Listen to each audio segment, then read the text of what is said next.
Okay, so we're going to look at this Prezi, and our purpose in looking at this Prezi is to figure out why anyone would want to study definition to begin with.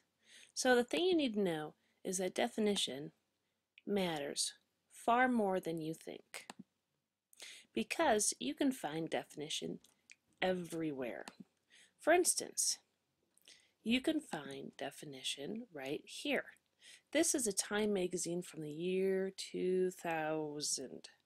And in that, it talked about definition. Here is the idea of definition. This is about the Bush-Gore election, where there were contested votes in Florida.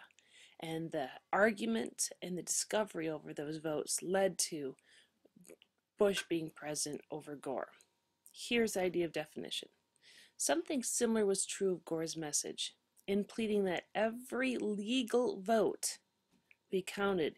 He skipped over the meat of the matter. What exactly is a vote? That's definition. What makes it legal? Who decides and how? This too talked about definition. What sounded like clarity in the press conference was in reality highly misleading.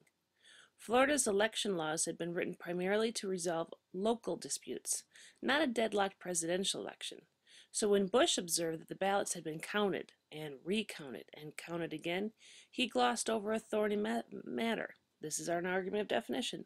What does it mean to count or recount votes? Must they be examined under a magnifying glass, as they were in the Broward County official immortalized them in an iconic photograph of the Florida controversy? Or was it enough, as another officials believed, just to run the punch cards through the machines a second time? Not only was there no agreement among Florida's local jurisdictions, there wasn't any established means to force the local authorities to be on the same page. So in this case, definition decided who was president. Now, there is arguments of definition here, too. What does it mean to be China? China would like us to think that it is this first picture up here. But many people argue this. Now, that depends then. That matters, because depending on how you define China makes an argument for how it should be viewed on the international stage. Should it be considered a third world country and not have to pay into these big global endeavors, or is it a modern nation and we need to hold it responsible? That's essentially what this paragraph says here. For the most part, when you look at the pictures of China, it makes it an interesting argument to decide what type of country it really is. Now, here is another definition. This came from, let's see, what the year is it now? The year 2010, 2009. This is when Taco Bell was taken to court because there was an argument of definition. They said there was beef. Other people objected, saying this wasn't beef. Lawyers argued that beef is legally defined as 70% meat, 30% fat. And this isn't even meat filling, which is legally defined as 40% meat. So, in that case, Taco Bell got in trouble because of an argument of definition.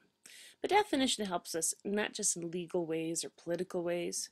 Sometimes it helps us see a different perspective.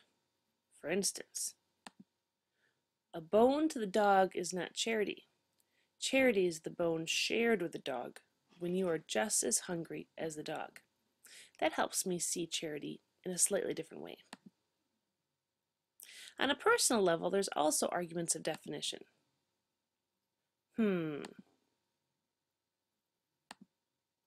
What exactly is a clean room? Huh, Mom? If I have to be home early, what does early mean? And what does it really mean to be friends? Is it the cute little grade school friends? You know, that kind of complicated just friends? Or is this potentially the best meaning of friendship?